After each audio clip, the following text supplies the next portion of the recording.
दोस्तों, महाभारत के युद्ध का मुख्य कारण दुर्योधन का अहंकार और अधर्म था। जब पांडवों को वनवास और अज्ञातवास समाप्त होने के बाद भी उनका राज्य नहीं मिला, तो श्री कृष्ण शांति प्रस्ताव लेकर हस्तिनापुर गए। उन्होंने दुर्योधन को समझाने का प्रयास किया कि वह युद्ध से बचे और पांडवों को उनका न्याय संगत अधिकार दे।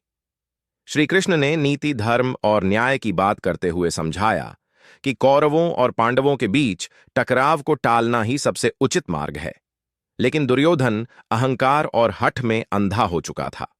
उसने श्री कृष्ण की बात को नकारते हुए कहा कि वह पांडवों को सुई की नोक जितनी भूमि भी नहीं देगा। जब श्री कृष्ण ने उसे धर्म और न्याय का पाठ पढ़ाया, तो दुर्योधन को यह सब अनुचित लगा।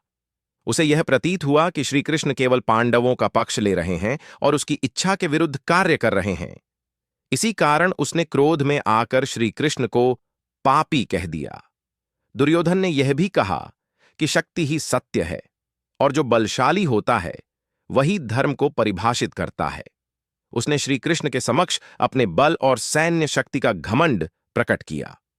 यह उसका अज्ञान था, क्योंकि वह यह समझने में असमर्थ था कि श्री कृष्ण कोई साधारण व्यक्ति नहीं, बल्कि स्वयं ईश्वर का अवतार हैं।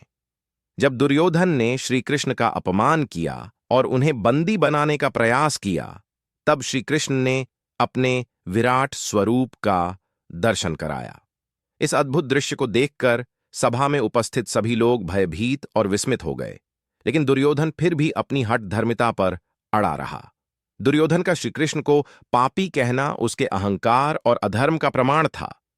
वास्तव में वह स्वयं अधर्म के मार्ग पर चल रहा था, लेकिन अपने अहंकार में वह श्री कृष्ण को दोषी ठहराने लगा।